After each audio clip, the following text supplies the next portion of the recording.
Good evening, everybody. I'm Amy. Tonight is Live Around 5 about how to be a good friend.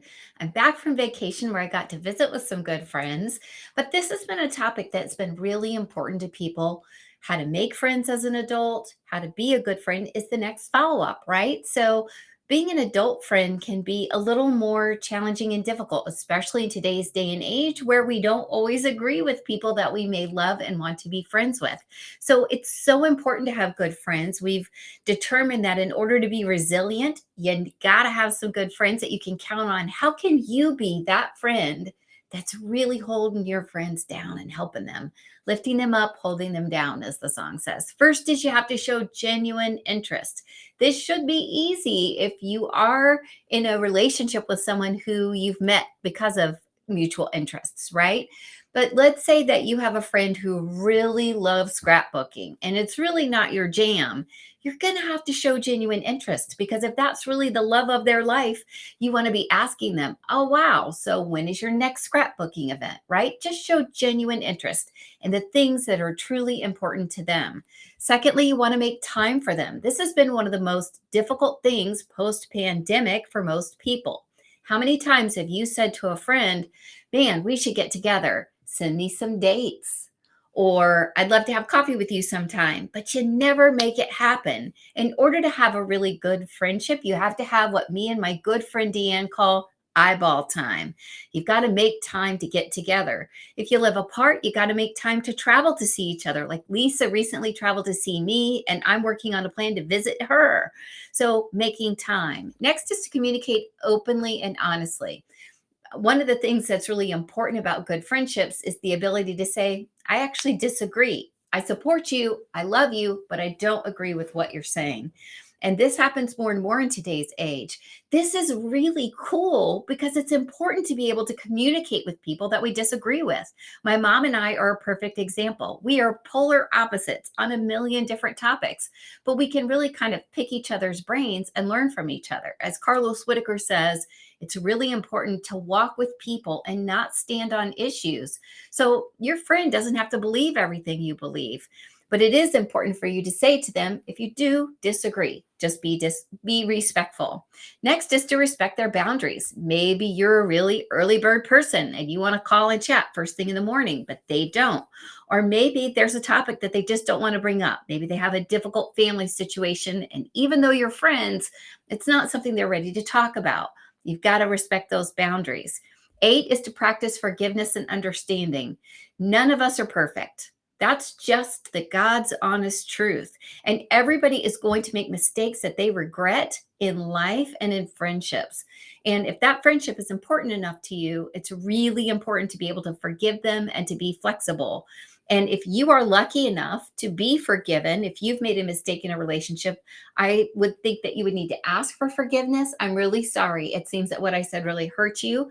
That was not my intention. I've never meant to hurt you, but I see I did hurt you. I accept that and I want to apologize. Will you forgive me? Right? Hard conversations maybe to have, but really important. And if your friend hurts you, over and over and over and over again, that's not a really good friend, right? If it's a one off, if it's something that you know they struggle with already and they kind of stepped out of bounds, but they get it under control, that's when to forgive and to create even stronger friendships because you've been through something difficult.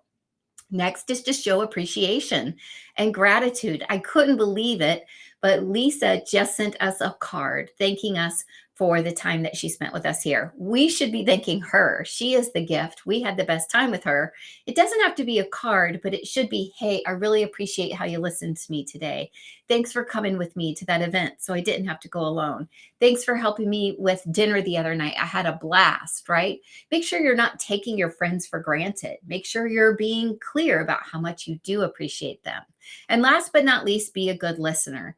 It's always in our nature to be thinking of something to say while someone's talking. And I would challenge you just to really listen, especially in my friendships. I work on this because when you've been friends with someone for so long, you feel like you almost have a shorthand. You know, you're like, oh my God, is it that place at that time where that guy said that thing? Don't listen to that. So every once in a while, you just need to sit back and make sure you're really listening. I'll never forget, I was talking to a good friend the other day, and they kept mentioning something over and over and over again. And I was 1000% missing why they kept repeating it. And so I stopped them and I said, I've been listening to you, and you keep repeating this phrase. What do you mean by that phrase? And what they told me shocked me. I totally was missing what they were trying to say. It wasn't that their language was 100% clear, but then because I was listening and was able to kind of dig a little bit deeper, I was able to go, okay, I see what you're saying now. I got you. Let's keep talking. So it's important to be a really good listener. And trust me, all of this is really worth it. I have a dear friend, Tamara, who's moving to Portugal. I'm so excited.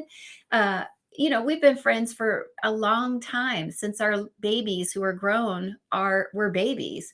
And so these friendships are worth it. They're worth these 10 things and a million more. So I want to encourage you to think about a friend today, a friend that maybe you've been meaning to spend some time with.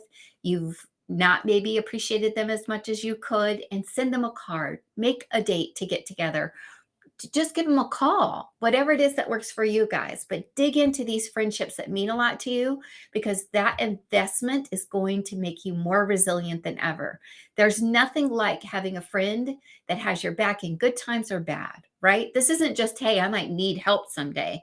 This is also, oh my gosh, I've got the best news. Let me call my friend. Or my friend called me and I was able to help them. It's a really important part of our mental health. And never forget, May is Mental Health Month. So part of being resilient is having that strong mental health.